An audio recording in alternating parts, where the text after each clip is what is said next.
घना जंगल, जहां सूरज की किरणें भी मुश्किल से जमीन तक पहुंचती थीं, वहां एक बार फिर संकट का बादल मंडरा रहा था।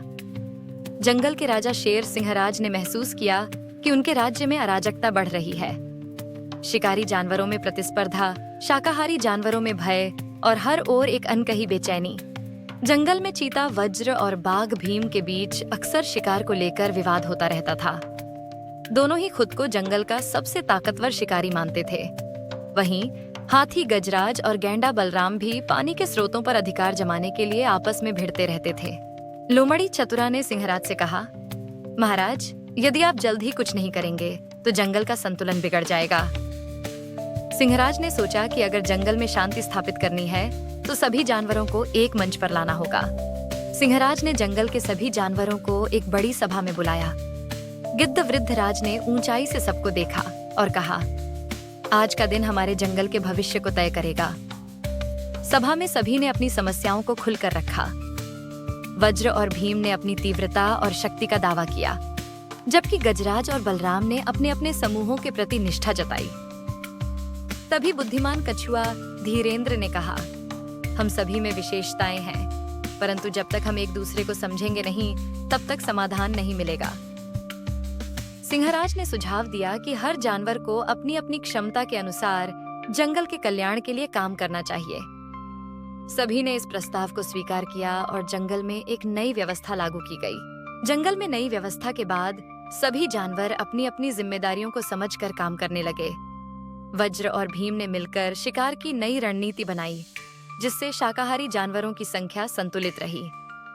गजराज और बलराम ने पानी के स्रोतों का उचित वितरण सुनिश्चित किया।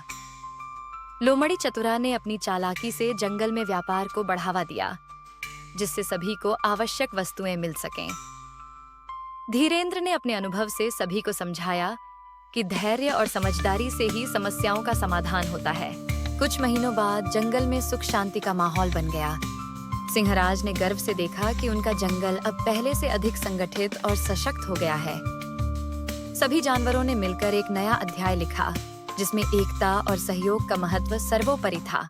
एक रात जब पूरा जंगल सो रहा था, अचानक दूर से रहस्यमयी आवाजें सुनाई देने लगीं। धीरेंद्र ने सबको जगाया और कहा, यह आवाजें किसी अनहोनी का संकेत हैं। सभी जानवर सतर्क हो गए।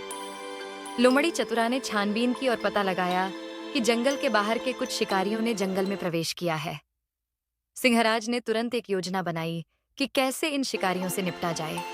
वज्र और भीम ने मिलकर शिकारियों को चकमा देने की योजना बनाई। गजराज और बलराम ने अपने विशाल शरीर से रास्ते को अवरुद्ध कर दिया, ताकि शिकारी अंदर न आ सकें। चतुरा ने अपनी चालाकी से शिकारियों को भटकाया और वृद्धराज ने ऊंचाई से नजर रखी। इस संयुक्त प्रयास से शिकारियों को जंगल से बाहर निकाल दिया गया। सभी जानवरों ने मिलकर अपनी एकता की ताकत को महसूस किया और फिर से शांति स्थापित हो गई।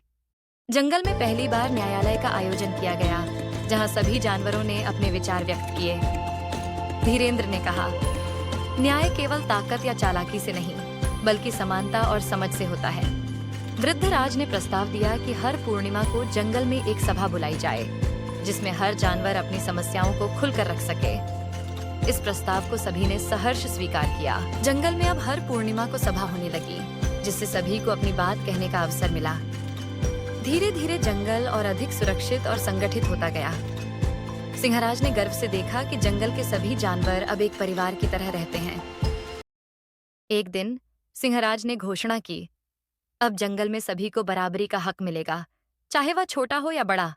हम सब एक परिवार हैं। यह सुनकर सभी जानवरों ने खुशी से जयकारे लगाए और जंगल में न्याय, शांति और प्रेम का एक नया युग शुरू हुआ। शिक्षा, एकता में ही शक्ति है। जंगल का न्याय तभी संभव है जब सभी अपने अपने हिस्से की जिम्मेदारी निभाएं और एक दूसरे का सम्मान करें।